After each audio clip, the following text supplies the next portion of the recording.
Assalamualaikum semua. Kali ini saya akan bercerita tentang apa sih itu stres. Kita semua kan saat ini hidup di tengah dunia yang rentan sekali menimbulkan stres. Seperti halnya orang-orang dewasa seperti kita. Anak-anak pun mengalami hal yang sama.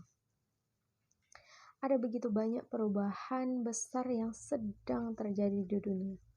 Tetapi ada banyak pula hal-hal sehari-hari yang bisa menyebabkan stres pada anak. Contohnya, situasi negatif di rumah, kekerasan di sekolah, ataupun ujian. Situasi positif pun ternyata juga bisa menimbulkan stres, seperti pindah rumah atau harus berkenalan dengan teman baru.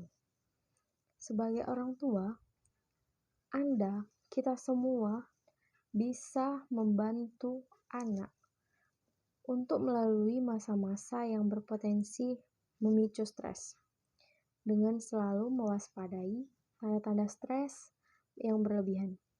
Kemudian, mendukung anak untuk belajar mengelola stresnya. Stres pada anak dan remaja juga dapat terpicu ketika anak mengalami hal baru atau yang tidak terduga. Untuk anak-anak kecil, penyebab stres secara umum adalah situasi tegang di rumah, seperti adanya kekerasan di dalam rumah tangga, perpisahan orang tuanya, atau kematian orang-orang terdekatnya. Situasi sekolah juga menjadi penyebab. Misalnya, seperti yang saya bilang di awal tadi, harus berkenalan dengan teman-teman yang baru, atau memulai suatu ujian bisa membuat anak merasa kewalahan. Seiring bertambahnya usia,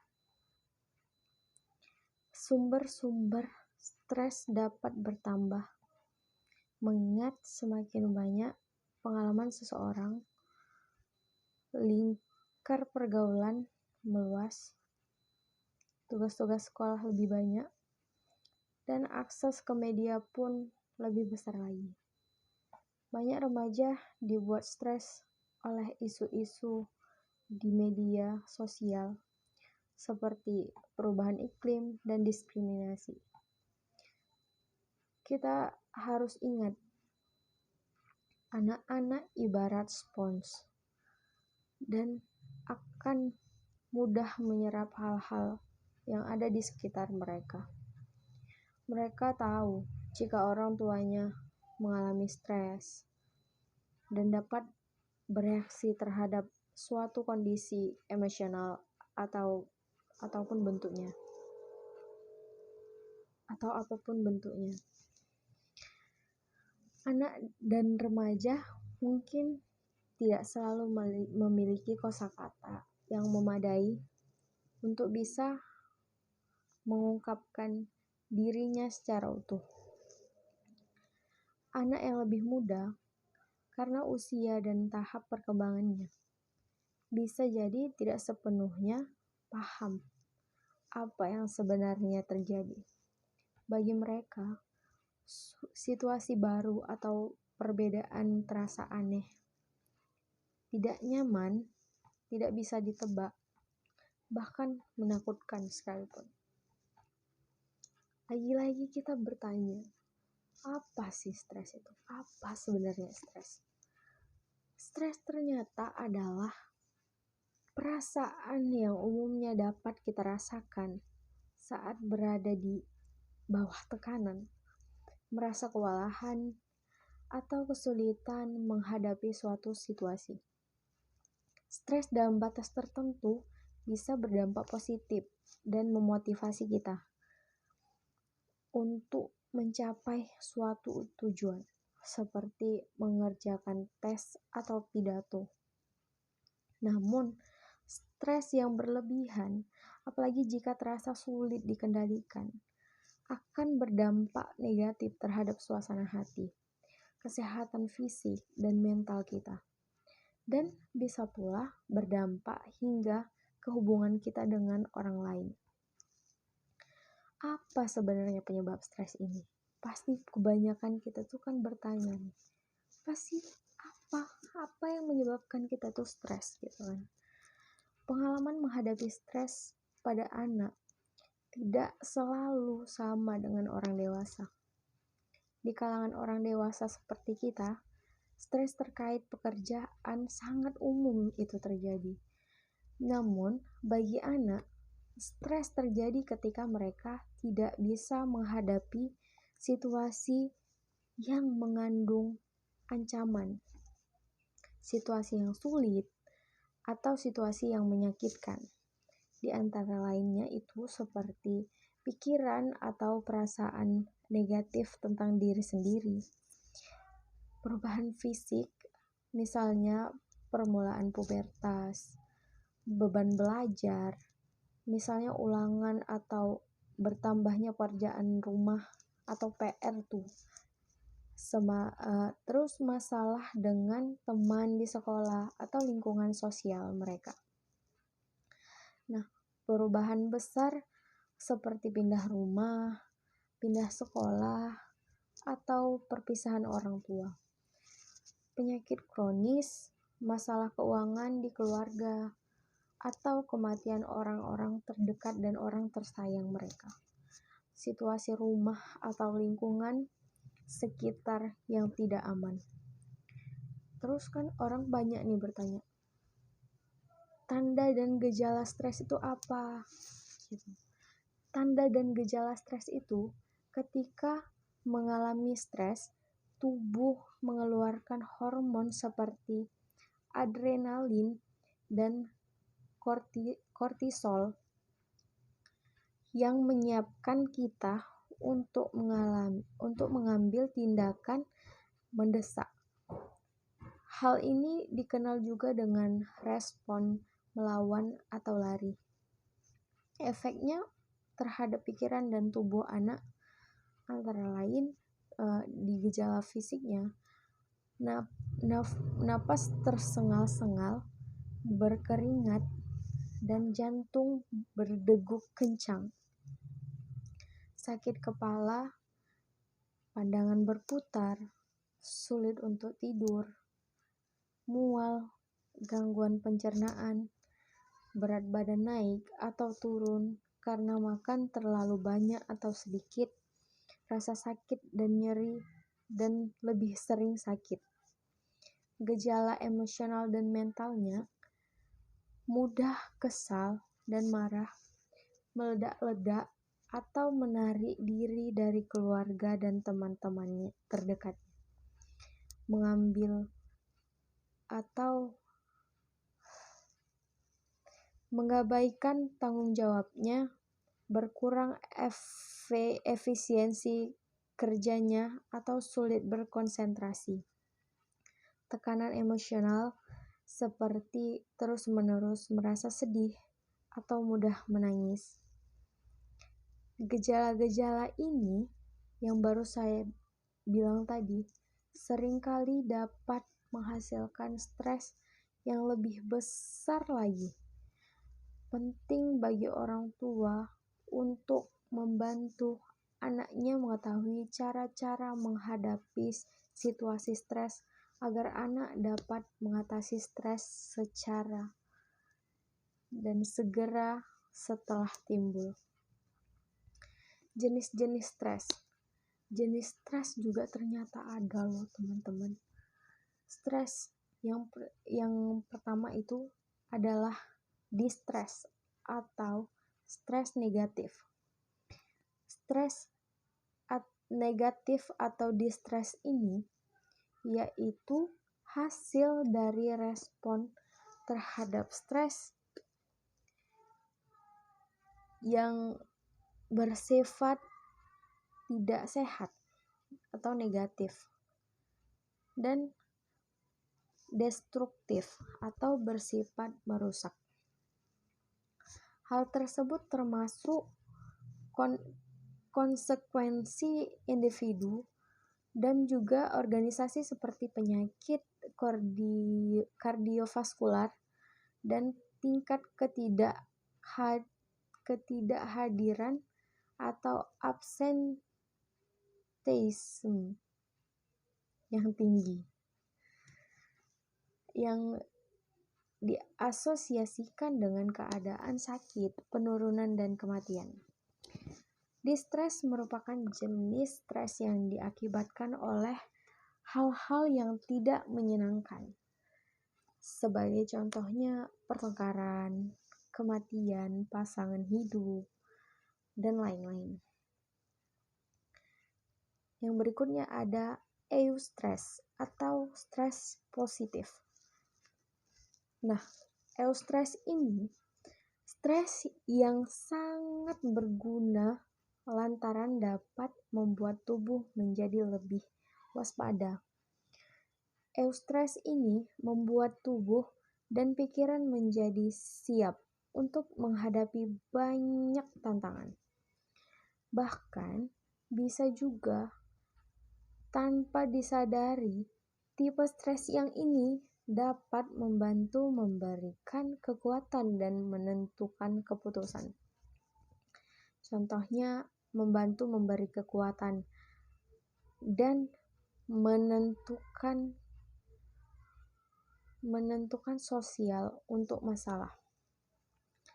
Eustress merupakan jenis stres yang diakibatkan oleh hal-hal yang menyenangkan, sebagai contohnya itu perubahan peran setelah menikah, kelahiran anak pertama, dan lain-lain. Berbeda dengan Handoko berpendapat bahwa stres ini adalah suatu kondisi ketegangan yang mempengaruhi emosi, proses berpikir, dan kondisi seseorang. Sedangkan dalam ilmu psikologi, stres diartikan sebagai suatu kondisi kebutuhan tidak terpenuhi secara adekuat sehingga menimbulkan adanya ketidakseimbangan. Pembagian stres menurut Jenita Detedonsu. Secara umum, stres dibagi menjadi 2 bagian, yaitu stres akut dan stres kronis. Stres akut, stres yang dikenal juga dengan fight or flight response. Stres akut adalah respon tubuh terhadap ancaman tertentu, tantangan atau ketakutan. Respon stres akut yang segera dan intensif di beberapa keadaan dapat menimbulkan kegetaran. Nah, pada stres kronis atau stres yang kedua, stres kronis adalah stres yang lebih sulit dipisahkan atau diatasi. Efeknya lebih panjang dan lebih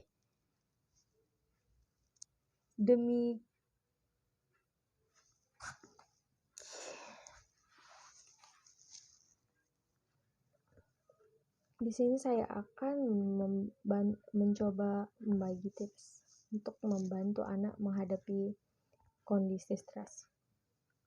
Saat anak merasa stres, orang tua punya peran penting untuk membantu mereka menghadapi stres. Sama seperti orang dewasa, anak-anak pun terkadang perlu diingatkan agar menyayangi dirinya sendiri. Yang pertama, mengenali pemicu. Bantu anak mengenali dan mencatat saat-saat mereka merasa stres dan identifikasi pola reaksi mereka. Apa yang sedang terjadi saat ini? Apa yang sedang mereka pikirkan, rasa atau lakukan menjelang stres menyerang. Setelah hal-hal ini diketahui, orang tua dapat mengajak anak untuk bersama-sama mencari atau mencegah stres atau menanganinya dengan cepat. Yang kedua, memberikan kasih sayang. Tunjukkan kasih sayang, waktu dan perhatian yang lebih besar lagi dari biasanya kepada anak. Pantau pengaruh stres terhadap kesehatan, perilaku, pikiran, atau perasaan anak. Ingat, orang tua perlu mengajak anak berbicara dengan lemah lembut, dan meyakinkan anak. Yang ketiga, menjadi panutan. Ceritakan kepada anak cara Anda mengatasi situasi stres dengan mengatakan pengalaman pribadi. Anda bisa menginspirasi anak Anda untuk mau mencari cara-cara mengelola stres yang efektif untuknya. Yang keempat, menggunakan atau membangun kemampuan berpikir positif. Anak-anak, terlebih yang remaja, rentan terhadap rasa tidak percaya diri. Kalau orang tua mendengar pertanyaan seperti, "Saya tidak jago dalam hal apapun," seperti itu. "Saya tidak suka diri saya," atau "saya takut pergi keluar rumah." Orang tua perlu bertanya, alasan anak merasa seperti itu kenapa? Ingat, prestasi-prestasi anak dan proses pencapaiannya, penguatan positif dari orang tua bisa membuat anak merasa dimengerti dan percaya mereka mampu mengatasi situasi stres mereka sendiri. Yang kelima, membangun kebiasaan sehat seperti pola tidur dan makan yang baik adalah kunci untuk meredakan stres. Untuk anak-anak berusia 6 tahun hingga 12 tahun ke atas, para pakar menyarankan durasi tidur malam selama 9 hingga 12 jam. Untuk anak remaja, durasi yang disarankan adalah 8 hingga 10 jam agar tidur berkualitas. Orang tua perlu membatasi akses ke ponsel pada malam hari. Gawai pun sebaiknya tidak diletakkan di kamar. Ponsel pun tidak sebaiknya diletakkan di kamar. Dengan makanan sehat dan istirahat yang cukup, anak akan lebih mampu mengatasi stresnya. Dorong anak untuk beraktivitas di luar rumah, bermain, berkumpul dengan teman-temannya, olahraga, dan aktivitas seperti meditasi serta pernafasan juga membantu meredakan stres.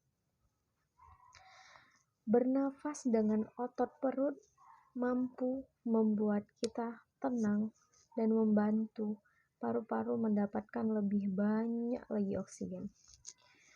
Cobalah 3 langkah mudah berikut.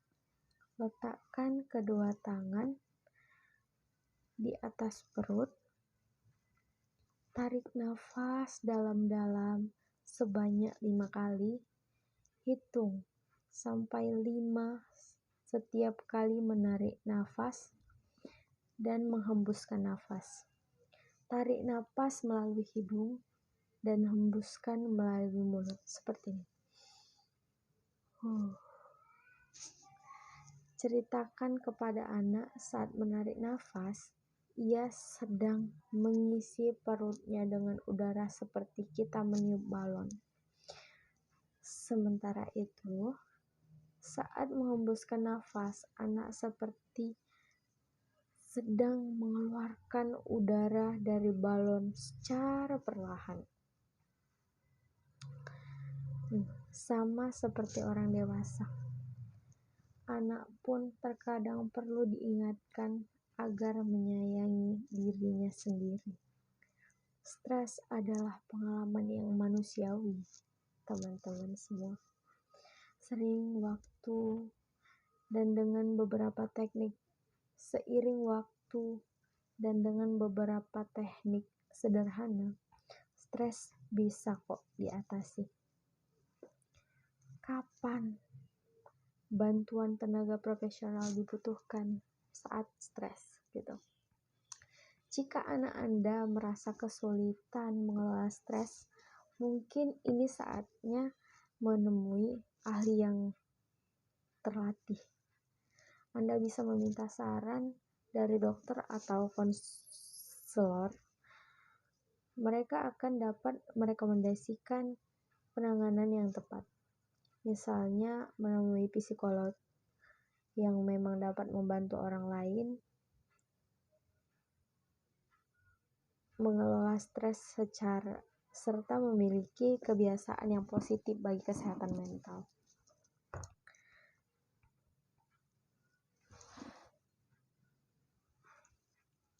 Ingat ya teman-teman, jangan ragu mencari bantuan dari tenaga profesional untuk anak kita. Jika stres sampai berdampak terhadap kesehariannya, berarti anak perlu mendapatkan bantuan sesegera mungkin agar mereka dapat merasa lebih baik. Dalam keseharian, setiap individu tidak pernah dilepaskan dari masalah. Mulai dari masalah yang berkaitan dengan keluarga, anak, orang tua, pekerjaan, maupun hubungan interpersonal. Misalnya, seperti banyaknya tagihan yang harus dibayar di akhir bulan, pekerjaan kantor yang selalu dihadapkan pada deadline, anak yang selalu rewel, dan sebagainya. Masalah-masalah yang muncul tersebut dikenal juga sebagai istilah stres. Namun, tidak semua stres berkonotasi dengan hal-hal yang negatif. Kelahiran anak, promosi jabatan, kelulusan, maupun sebagainya, itu merupakan contoh stres yang positif atau eustress yang seperti saya jelaskan di awal tadi. Adapun begitu banyak definisi yang menjelaskan pengertian stres tersebut. Mayoritas orang menyebut stres sebagai suatu yang terjadi pada mereka berupa kejadian yang mengenakkan maupun tidak mengenakkan untuk mereka. Sebagian lagi mendefinisikan stres sebagai suatu yang berpengaruh pada tubuh, pikiran, dan perilaku sebagai wujud respon terhadap suatu kejadian tersebut. Dari kedua gambaran mengenai stres tersebut, dapat dilihat bahwa inti dari stres adalah adanya keterlibatan suatu kejadian dan respon kita terhadap kejadian itu. Namun, hal terpenting yang menjadi faktor kritis adalah bagaimana pikiran kita mengenai situasi tersebut. Lalu, dari masalah datangnya stres, ada beberapa sumber yang dapat dikategorikan sebagai pemicu munculnya stres tersebut. Salah satunya seperti tension, yaitu suatu kejadian atau keadaan di mana kita mengalami tegang atau tekanan mental. Contohnya mempunyai hutang, suami atau istri selingkuh, hendak menghadapi ujian akhir sekolah, tugas di sekolah yang dikasih guru atau dikasih dosen yang tugas yang terlalu berlebihan, yang tidak masuk akal, itu bisa menyebabkan kita stres, teman-teman. Nah, yang kedua, frustasi. Frustasi ini mengalami suatu kejadian yang mengalami kekecewaan karena ambisi atau cita-cita kita terhambat oleh sesuatu atau di saat kita mengalami kegagalan. Misalnya saja gagal dalam berumah tangga, gagal sekolah, gagal dalam panen, atau gagal dalam hal-hal yang lainnya. Yang ketiga ada konflik. Rasa konflik ini seperti rasa ketegangan, kecemasan yang disebabkan sukar menentukan dua pilihan atau lebih. Contohnya seperti pasangan suami istri yang selalu tidak rukun. Apakah akan bercerai atau tidak? Itu yang selalu muncul di pikiran orang yang hendak bercerai. Seperti itu. Nah, selanjutnya ada krisis. Kejadian mendadak sementara upaya untuk mengatasi di luar kemampuan kita.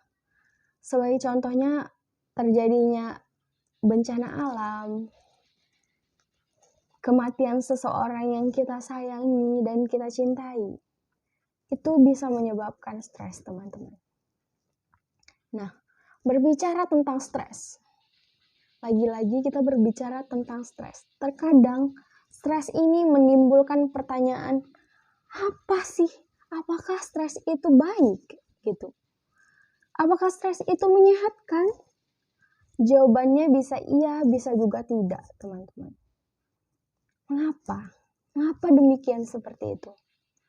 Pada dasarnya, dengan stres kita dapat melatih daya tahan mental sehingga menjadi lebih kuat dalam menghadapi keadaan ataupun kondisi yang tidak mengenakan.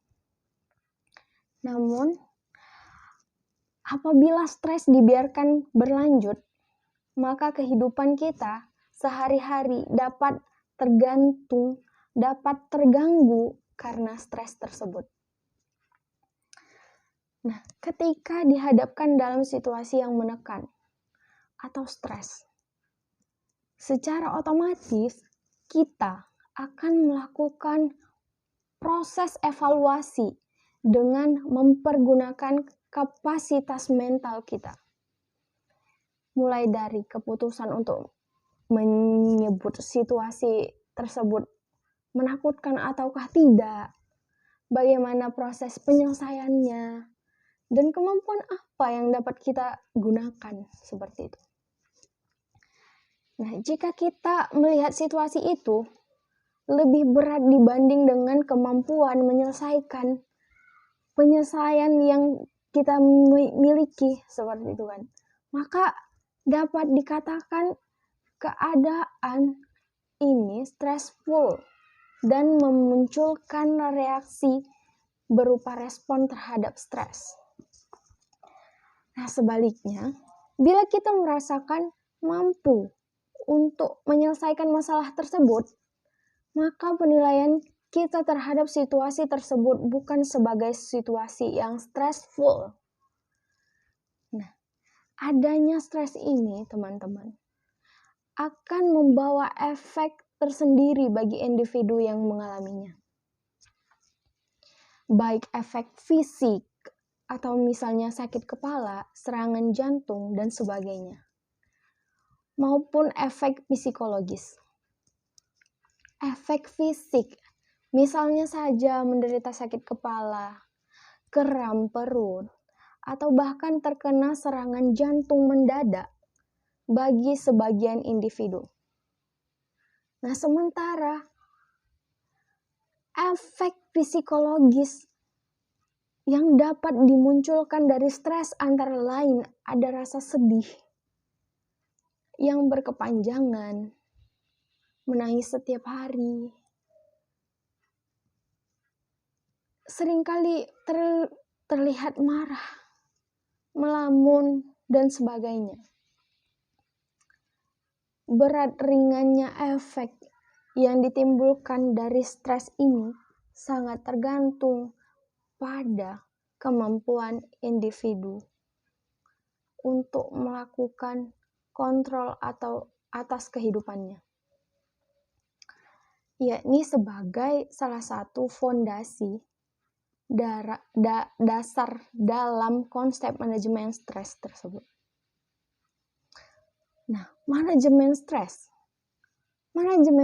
tersebut adalah tentang bagaimana kita melakukan suatu tindakan dengan melibatkan aktivitas berpikir, emosi, rencana atau jadwal pelaksanaan, dan cara penyelesaian masalah. Manajemen stres diawali dengan mengidentifikasikan sumber-sumber stres yang terjadi dalam kehidupan. Langkah ini tidaklah semudah yang kita bayangkan. Terkadang sumber stres yang kita hadapi sifatnya tidak jelas dan tanpa disadari seperti itu. Kita tidak mempedulikan stres itu sebagai langkah untuk meminimalisir beban pikiran, perasaan, dan perilaku. Misalnya saja, kita sepaham bahwa pekerjaan yang dikejar oleh deadline selalu menimbulkan ketidaknyamanan. Namun, karena kita tidak peduli dengan efeknya, kita menjadi terbiasa untuk selalu pekerjaan.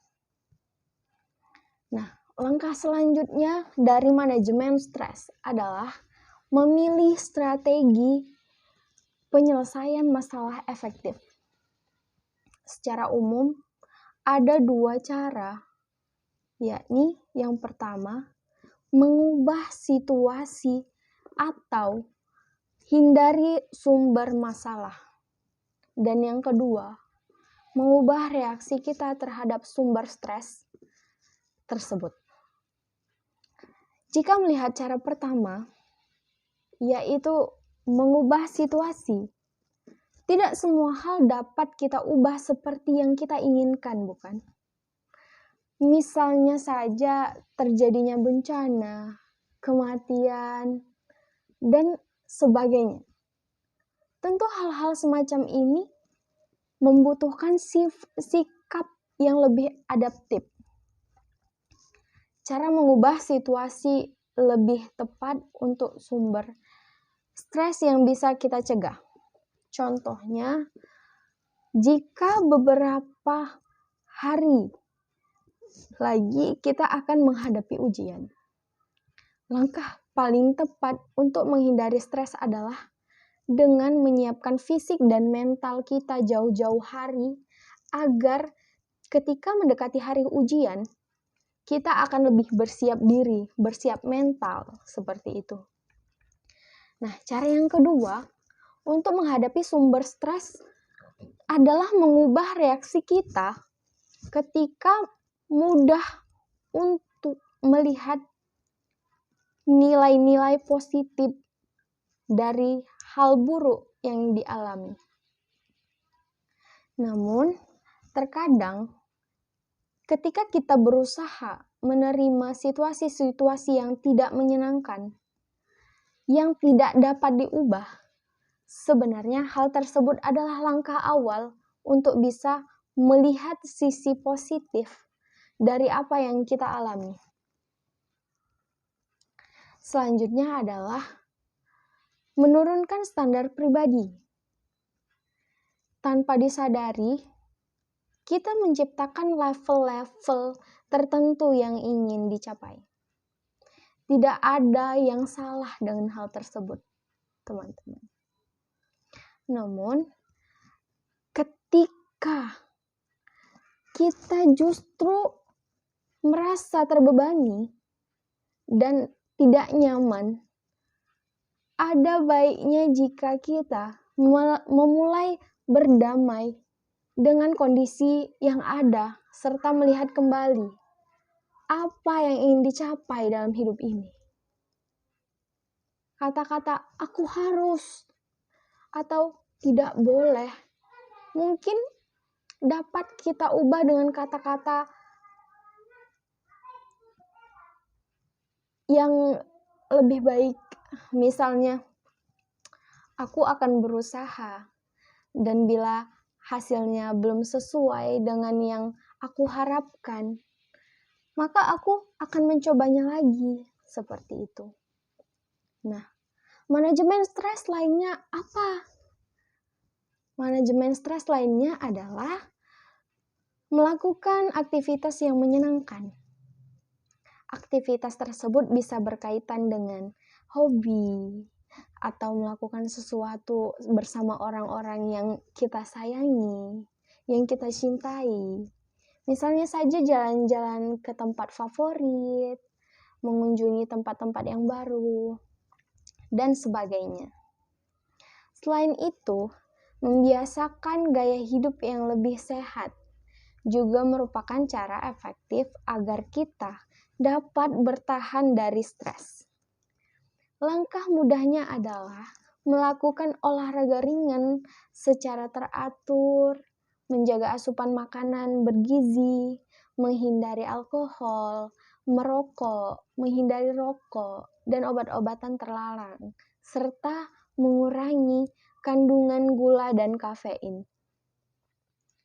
Yang terakhir, kita juga dapat berlatih untuk melakukan teknik relaksasi bila kita diliputi perasaan-perasaan di atas sebagai akibat baru saja mengalami suatu peristiwa yang tidak mengenakan, yang kemudian berpengaruh pada tubuh kita.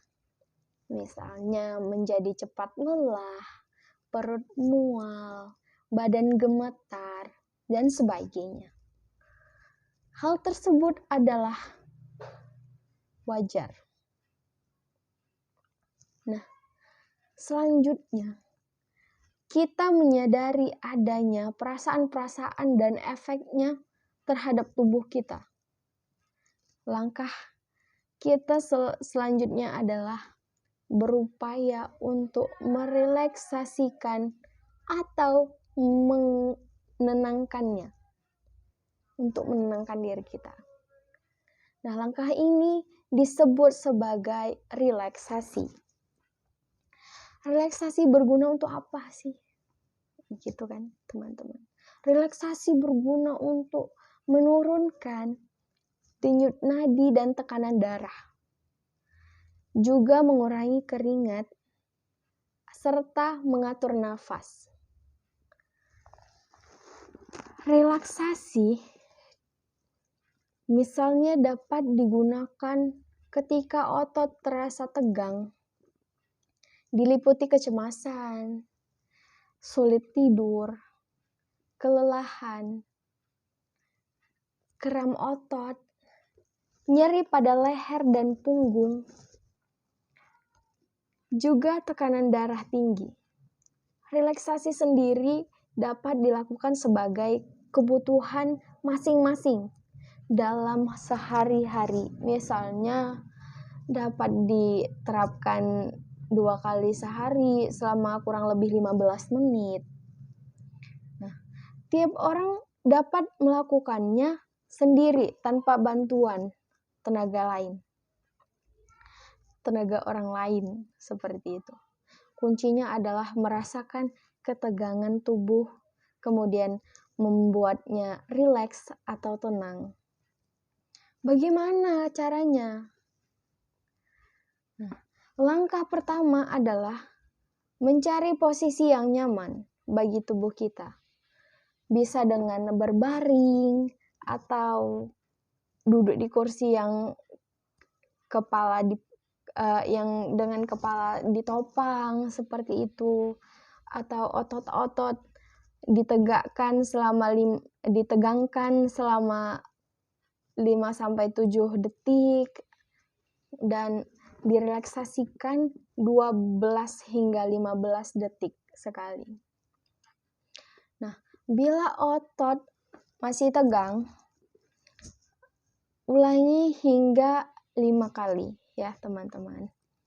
Lebih jelasnya, saya akan menjelaskan berikut langkah-langkah untuk relaksasi. Yang pertama, pada posisi yang nyaman dan tenang, serta mata tertutup, kepalkan tangan kanan, kencangkan hingga 5 detik. Rasakan ketegangan pada kepalan tangan. Rasakan ketegangan pada kepalan tangan Anda. Tangan dan lengan bawah kemudian lepaskan. Rasakan kelenturan pada tangan kanan. Selanjutnya dilakukan pada tangan kiri. Nah, berikutnya, arahkan perhatian pada kepala. Kerutkan dahi sekuat-kuatnya. Sekarang rileks dan lemaskan. Bayangkan seluruh dahi dan kepala menjadi kendor dan istirahatkan. Selanjutnya, tekan kepala ke belakang sejauh mungkin. Rasakan ketegangan pada leher. Sekarang rilekskan. Biarkan kepala kembali pada posisi yang nyaman. Berikutnya, beri kesempatan pada seluruh tubuh untuk rileks. Sekarang tarik nafas dalam-dalam, lalu tahan. Rasakan ketegangan yang muncul. Sekarang hembuskan nafas. Biarkan dada bebas dan udara keluar. Ulangi beberapa kali. Selanjutnya, kencangkan pantat dan paha dengan menekan sekuat mungkin tumit ke bawah. Rasakan ketegangannya, lalu rilekskan. Selanjutnya, tekuk telapak kaki ke bawah dan kencangkan betis. Rasakan ketegangannya, kemudian rilekskan. Berikutnya, rasakan kelelahan keluar melalui tubuh bagian bawah pada saat rileks. Demikian tips yang mungkin dapat diterapkan ketika kita sedang mengalami suatu keadaan yang kurang atau tidak nyaman. Relaksasi ini dapat kita lakukan setiap hari sehingga efek jangka panjang. Tubuh dan pikiran akan terasa lebih tenang. Nah, selamat mencoba teman-teman. Nah, berikutnya, seringkali penyebab kita sakit sulit untuk diketahui kan, teman-teman. Sementara hasil diagnostik yang dilakukan pada kita semua menunjukkan hasil dalam batas normal. Pengalaman salah seorang penulis mendapati pasien yang dirujuk padanya. Setelah dilakukan kejadian, didapatkan bahwa stres merupakan akar permasalahan dari sakit pasien tersebut. Stres adalah respon tubuh yang tidak spesifik pada setiap kebutuhan tubuh yang terganggu oleh fenomena universal yang terjadi dalam kehidupan sehari-hari dan tidak dapat dihindari. Setiap orang mengalami stres. Dampak dari stres secara total pada individu yaitu fisik, psikologi, intelektual. Sumber stres bersifat psikologis dan situasional, seperti stres berhubungan dengan pekerjaan, mempersiapkan ujian, menyeimbangkan keuangan keluarga, merawat anak atau orang terkasih dan tersayang yang sedang sakit, dan sebagainya. Kondisi ini memiliki dampak mendalam pada kesehatan fisik dan emosional kita.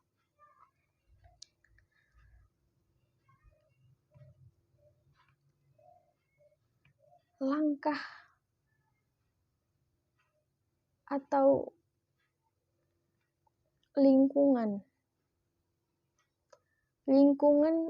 juga menyebabkan stres, seperti cuaca, suara, kepadatan, interpersonal, rasa aman, harga diri, dan sebagainya. Fisiologis juga bisa mempengaruhi stres, seperti pertumbuhan remaja, menopause, menua, penyakit, kecelakaan, nutrisi, dan kurang tidur. Nah, pikiran sangat berpengaruh pada stres. Otak menafsirkan dan menerjemahkan perubahan yang kompleks pada lingkungan dan menetapkan kapan menekan tombol panik tersebut. Nah, di sini saya akan menjelaskan gejala psikologisnya. Yang pertama itu ada mudah tersinggung atau marah, merasa gugup atau sedih, rendahnya minat, motivasi atau tenaga, merasa ingin menangis, dan lainnya. Gejala fisiknya, suatu peneliti stres, yaitu Hans Selye, menciptakan istilah sindrom adaptasi menyeluruh atau General Adaptation Syndrome untuk menjelaskan pada respon biologis secara umum terhadap stres yang berlebihan atau berkepanjangan. Tubuh kita merespon berbagai stresor yang tidak menyenangkan dengan cara yang hampir sama.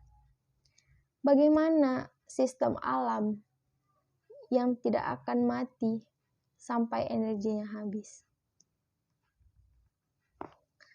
Nah, ada 3 tahapan reaksi yang dapat terjadi terhadap stres yang diterima. Yaitu yang pertama, ada tahap reaksi waspada atau alarm reaction.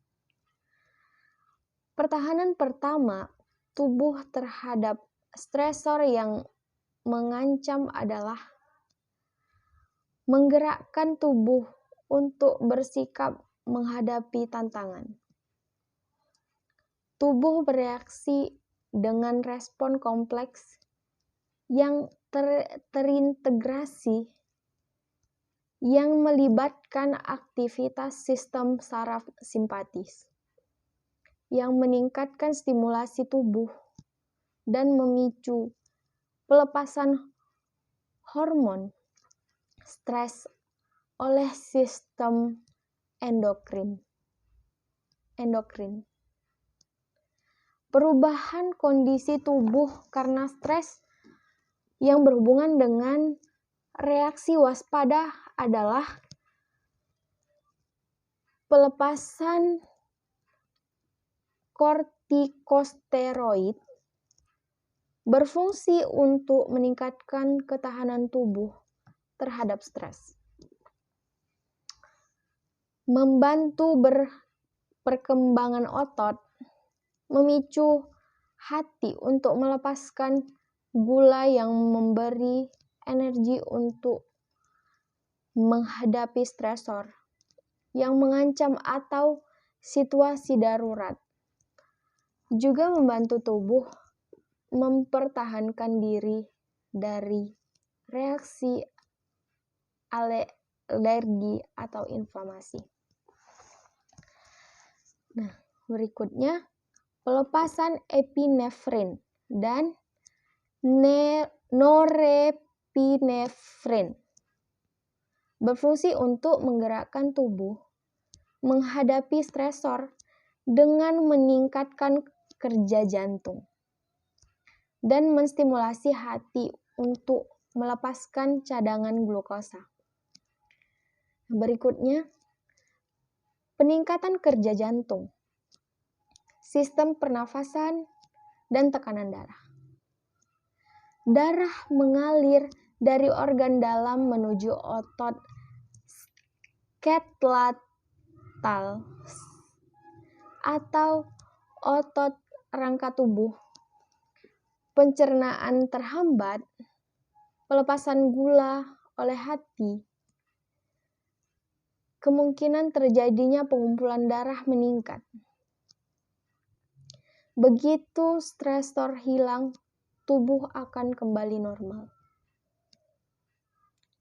Apabila stresor berlangsung dalam jangka lama, maka tubuh akan masuk pada periode yang kedua, yaitu tahap reaksi resistensi atau resistance stage atau tahap adaptasi. Pelepasan hormon stres terus berada pada tingkat yang tinggi, namun tidak setinggi reaksi waspada. Pada tahap ini, tubuh mencoba memperbaharui energi yang telah digunakan untuk memperbaiki kerusakan tersebut. Apabila stres masih berlanjut juga, maka tubuh masuk kepada tahap yang berikutnya, yaitu tahap yang ketiga, tahap reaksi kelelahan atau exhaustion stage. Nah, setiap individu memiliki daya tahan tubuh yang berbeda. Stres yang berkepanjangan terhadap sumber daya yang dimiliki tubuh akan mengakibatkan kinerja jantung dan tingkat pernapasan mengalami penurunan. Kondisi ini bisa membentuk sel Y sebagai penyakit adaptasi atau disease of adaptation, mulai dari penyakit alergi, penyakit jantung, hingga kematian. Jadi, jelas bahwa stres kronis dapat merusak kesehatan kita, membuat kita rentan terhadap penyakit dan masalah kesehatan fisik lainnya. Namun, dampak stres tidak selalu buruk, teman-teman. Bila seorang individu menerima stresor, mempersepsinya, dan meresponnya guna mencapai keseimbangan baru yang disebut eustress, di mana responnya sehat, positif, dan konstruktif. Namun, stres dapat juga menyebabkan terjadinya gangguan keseimbangan yang disebut distress. Distress ini adalah respon terhadap stres yang tidak sehat, negatif, bersifat merusak, sehingga cenderung bereaksi berlebihan bingung dan tidak dapat berperforma secara maksimal. Nah, bagaimana sih cara mengatasi stres itu? Gimana kita bisa mengatasi stres tersebut, teman-teman?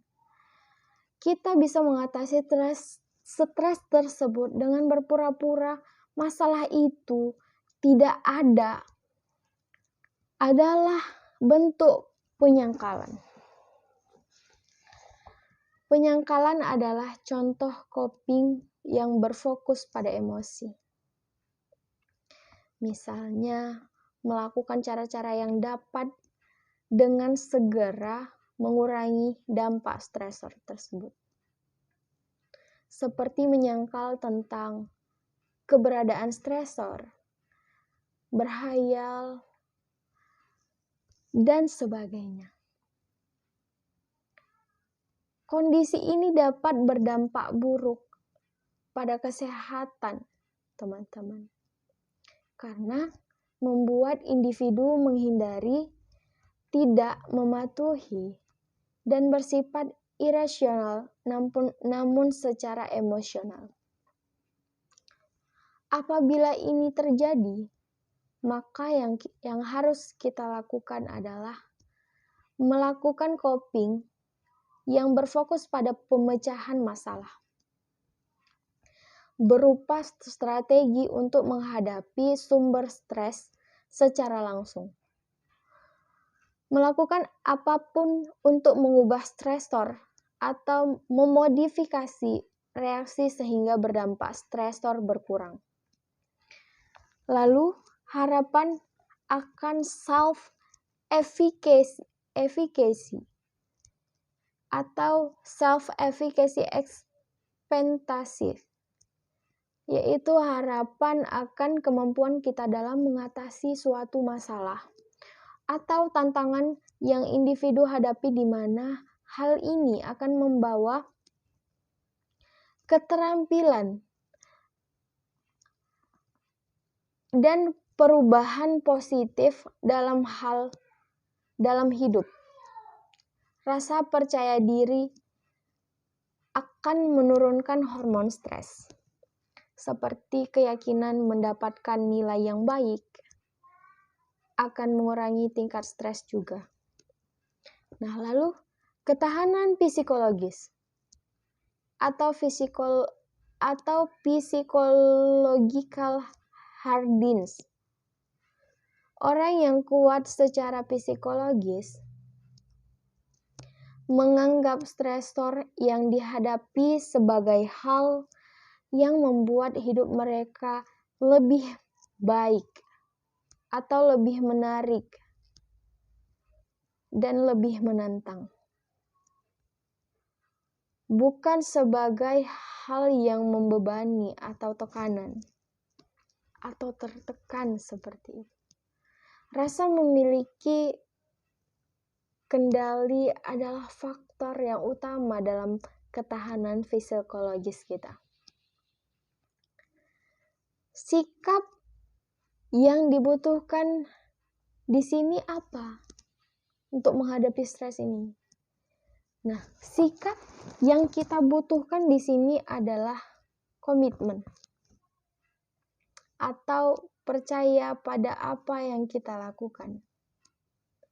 Lalu ada tantangan, perubahan atau normal, memiliki kendali atas hidup, seperti keyakinan bahwa diri sendiri yang menentukan penghargaan atau hukuman atas diri kita sendiri.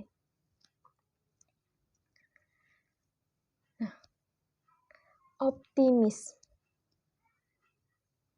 perlu melibatkan aspek positif dari pengalaman manusia daripada kekurangannya. Pasien yang pesimis cenderung mengarah pada distres daripada pasien yang lebih optimis. Individu tidak bisa mengubah peristiwa yang terjadi dalam hidup. Maka yang bisa diubah adalah tafsiran tentang peristiwa atas peristiwa tersebut. Berlatih dengan dialog internal sangat dibutuhkan di sini. Lalu, dukungan sosial. Memiliki jaringan sosial yang beragam dapat menyediakan dukungan sosial yang lebih luas. Dan hal ini dapat melindungi sistem kekebalan tubuh kita dengan bertindak sebagai penahan stres. Penelitian dari Universitas Chicago menyatakan bahwa kesepian berkolerasi dengan pengerasan arteri yang menyebabkan naiknya tekanan darah, inflamasi pada tubuh, sehingga dapat mengganggu proses belajar dan memori dan ingatan seperti itu. Lalu keterampilan relaksasi. Pemeliharaan kesehatan adalah fungsi utama otak. Bagian tengah dari otak yang mempercepat proses biokimia saat individu terancam dapat diminta untuk memperlambat. Respon relaksasi adalah kebalikan dari respon stres dan dapat mengembalikan tubuh pada keadaan seimbang. Relaksasi dapat menjaga individu untuk tidak menggunakan semua tenaga vital pada saat bereaksi terhadap stres. Justru mengembalikan proses fisik dan mental. Individu dapat belajar menyadari bahwa respon stresnya dan kemudian mengontrolnya. Nah, lalu yang terakhir, ada bantuan profesional. Konflik dan stres yang berkepanjangan akan menyebabkan gangguan mental yang lebih parah lagi, teman-teman. Tidak perlu malu untuk datang pada profesional bila gejala ini sudah sangat mengganggu hidup Anda sehari-hari. Di sini, individu akan diajak menemukan masalahnya, mendapatkan pemahaman tentang apa yang harus dilakukan, kepercayaan diri dan komitmen untuk kerja sama yang diperlukan di sini itu apa, seperti itu. Nah, demikian cerita saya tentang stres pada kali ini. Apabila ada yang kurang atau yang salah, saya mohon maaf. Assalamualaikum semua. Dadah.